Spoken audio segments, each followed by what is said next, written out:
I am so happy that you joined me today on Paint a Beautiful Picture. This is Violet Newby talking to you about parenting effectively. We are going to talk about nurturing playfulness in your child. You might say, "Are you kidding me? All my kid does is play." Actually, no, I'm really serious about this subject. Let me tell you how you nurture playfulness in a child. You have to be playful. It's an interesting thing that Jesus said to his followers, unless you become like a little child, you will never see the kingdom of God. I am in like Flynn, just so you know. I might be 65 years old, but I have such childlike outlooks on things. I heard a really good guy the other day say, my 1 year old, he's about 16 months old, he falls down every day, he bangs himself up, he gets hurt, and he gets back up, and he gets back up, and he gets back up. I want to be a person who keeps getting back up. I thought that was so awesome. I want to be a person who keeps getting back up too, even if it hurts, even if it's a challenge. So, you want to teach your child in playfulness a lot of great life lessons. I promise you this one. All right. So, I've been playing games with my kids for well over 47 years and with my grandchildren, and long before that with my brothers and sisters. I come from a very competitive family. And in playing games, you learn that you don't always win. Remember, life isn't fair. Only one person gets to win. That means everyone else lost, especially if you're competitive. If you didn't win, you lost, right? That's reality. So, in nurturing playfulness in a child, you teach them that sometimes you lose and you need to learn to lose with grace. And you lose by being kind to the guy who won and saying, "Good game. That was awesome." And nobody taught me that as a kid. We were mean as anything to each other when we lost. And my sons were not allowed to do that. All right, so we would play Trouble, one of our all time favorite games. In Trouble, the idea is to always send that other guy back home so you can get ahead and get there first. I don't tend to play Trouble like that. I tend to aim to get home hard and fast, but I'm not going to knock everybody else off. My two sons, however, they love to do that to each other, and I allowed that. I said, "Go ahead." But the next time your brother is right there next to you and he has three other options, he's probably going to kick your butt all the way back to the beginning. You did that to yourself. So, games teach kids that there are consequences, that the way that you treat people, it's going to have something to do with the way they're going to treat you later. Oh, and it might have ongoing consequences because sometimes we play a really wild, crazy, intense game of Trouble. One of my sons might be upset the rest of the day. I didn't interfere with that. You can be angry and not sin, so you can keep going. I'm still not over that. I'm still pretty upset with you. I didn't really like the way you acted. I felt like that was not very nice. You can say all those things without sinning. Anyways, so they can teach you that there are long term consequences to you acting like a jerk. Pay attention to that. Of course, they teach you colors, they teach you numbers, they teach you how to count, they teach you how to add, they teach you how to subtract. There are so many things you learn in games. But let's go back to just general playfulness.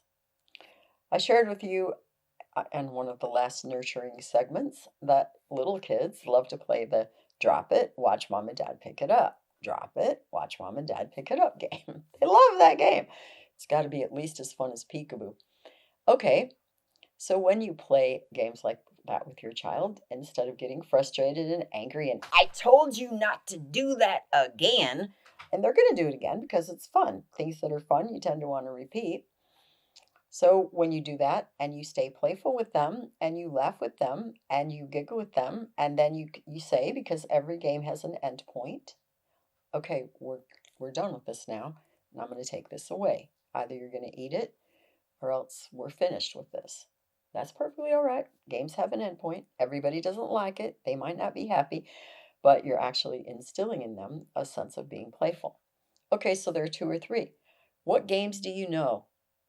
Seriously, I can't believe all the people that don't know very many games. So, do you know Ring Around the Rosie? Do you know London Bridges? What kind of games do you know that you can play with a little kid? Do you know Frozen Tag? Do you know Mother May I? If you don't know any of these games, I suggest to you strongly that you find out what they look like so that you can play simple games with your child that helps them learn and that help them respond and help them giggle and help them have fun and help them be physical. I mean, as easy as head and shoulders, knees and toes, knees and toes, knees and toes, head and shoulders, knees and toes, clap your hands and yes, the simple games. You have to be able to do these things. Or I'm a little teapot, short and stout. Here is my handle. Here is my spout. Yeah, these are playful things. Sometimes, if your child is really having a tough day and they're kind of cranky, you need to redirect their mood by being playful with them and giving them something that they can do and something that will change their mind and change their attitude. This is within your control as a parent. So be playful. Now, let me tell you how else this goes. And this is the part I had so much fun with my kids. You need to go to the playground. My dad was not a playful person. Of course, he had a huge family and a lot of work to do. That wasn't exactly in his vocabulary. I will never forget one time in my entire life, my dad went with us to the playground.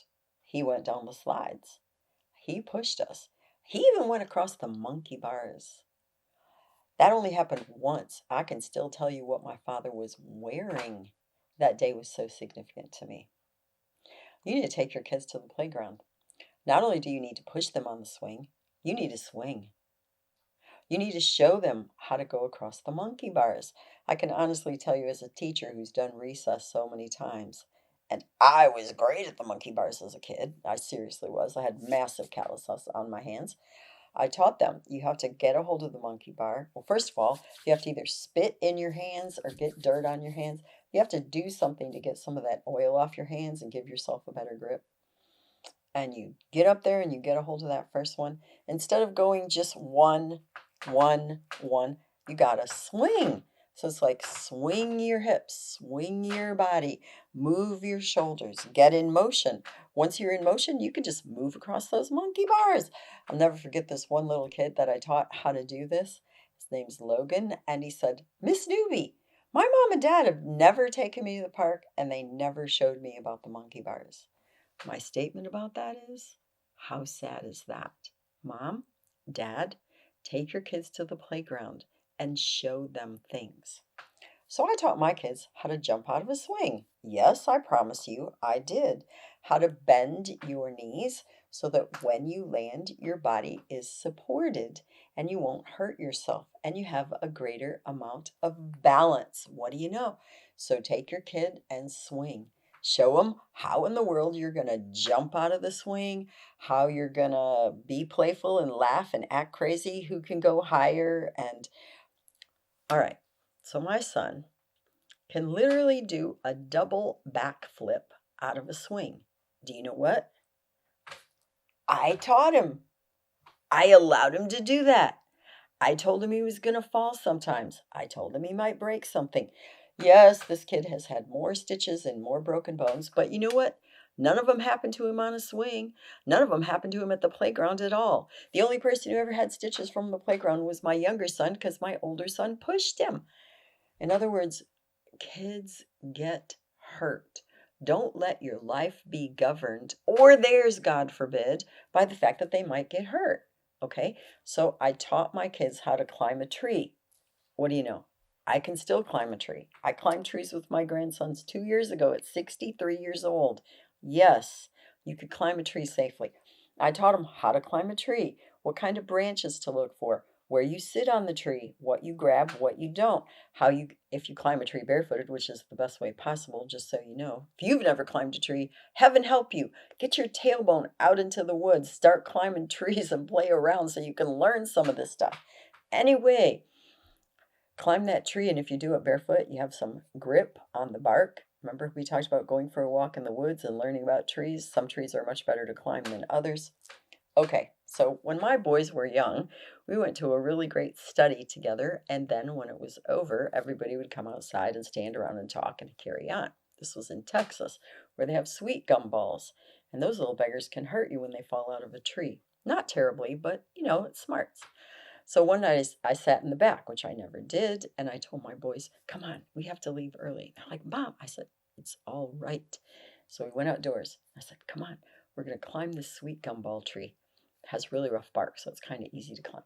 So we climbed up in the sweet gumball tree. We gathered up all these sweet gumballs, hundreds of them, folded them up in our shirts. So all three of us are up there. I said, now, you have to be really quiet when people come out. So everyone's coming out, they're standing around talking and gathering in circles. We start bombing them with these sweet gumballs. It was a blast. I promise you. It took them quite a long time to figure out what in the world was going on. My kids loved it. Be playful. Nurture playfulness in them. No one got hurt. We were really careful in our aim. We would hit people on the shoulders or on the back. We didn't hurt anybody. But it really was very fun.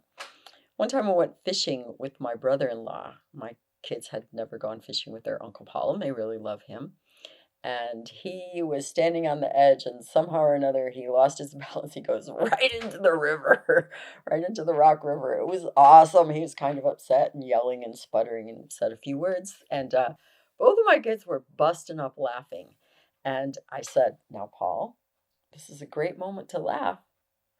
And so he did. If you have something crazy go on, you can be mad and upset and frustrated. And remember, you are training your child all the time. Or you can laugh about it, laugh at your own humanity, laugh at your own stupidity, because sometimes as parents we do stupid things, let's be truthful. And teach your kid that it is really okay to make mistakes and it's okay to laugh at yourself. It's even all right for other people to laugh at you as long as that's good natured and they're not being mean. So there are lots of moments of playfulness. Now, how about this one?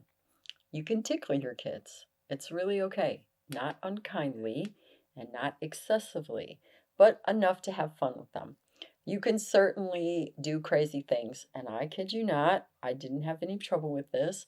Like when you're making a cake, you take a little bit of frosting, emphasis on the word little, and take the spoon and fling it at them. So they have frosting on their face or frosting in their hair. But what's the big deal? There is hot water in the world and soap too. Come on, people. You got to have some fun with your kids. One day when we were living in Texas, we had had this massive rainstorm. And underneath of a tree of ours, there was muck. There's just not another way to put it to you. It was horrible. We had this spot that didn't grow grass, and it was muck. Just disgusting. And my son said, Mama, do you think we could go outdoors and play in the mud? I was like, absolutely. And so, though I knew some of my neighbors were probably going to freak out, I sent my sons outdoors in their underclothes. Now, this is at least as decent as a bathing suit, so nobody should get hyper about this. They had on an old grungy t-shirt and a pair of underwear. I let my kids go out there and do everything they felt like doing. Those boys, they had a mud bath. I mean, I never saw them dirtier. They were rubbing it in their hair. They had it all over their face. They were playing like they were guys out in the jungles in a war. I mean, oh my lands, those boys. And of course, they threw it at each other. It was just a total blast. Nobody got hurt. I brought them up on the back porch. I got the hose. I hosed them down pretty good. I had a warm towel for them. I just had them take off those underclothes and I ended up putting them straight into the garbage can. It was not a big deal to me. Wrapped them up in a towel, gave them a great bath. Then we sat down and read a story. Do you know they still talk about that day? They had such a blast that day. Can you nurture fun and playfulness in your kid?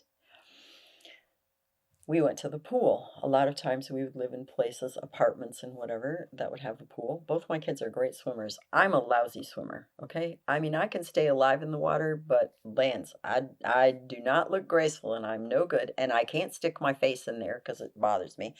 Anyway, I would have so much fun with my kids. It was a blast to them to say, Mom, you're such a chicken. You won't even do it. We should put floaties on you. Do you know how angry some parents would get if their kids said that kind of stuff to them? Me? It's like, okay, you're right. I probably need something to hang on to me because heaven knows I'm a really crummy swimmer and I look terrible. But that was fun. We had so much fun. When we would go on vacation, I'd always make sure that we stayed in a hotel that had a pool, or we would stay in a hotel that had a pool and a jacuzzi. Just, we did so many things that were fun. Have you nurtured fun, playfulness in your child? Here's my challenge for the day. I want you to write down the most fun you ever had with your mom and dad as a kid. And then I want you to write the most fun you've ever had with your child. If you can't even think of anything, I want you to start planning today to foster, to nurture fun and playfulness in your relationship with your children. It will have great dividends and make great memories. May you have a lot of fun today. May your play make you all smile. Thank you. You may find additional information on our paintabeautifulpicture.com website. Additionally, you may watch me on Rumble, and you may also listen to a podcast on Buzzsprout or Spreaker, all under the name Paint a Beautiful Picture. If you like this video, please give me a thumbs up. You may subscribe, and if you are interested in receiving notifications, please hit the notifications button.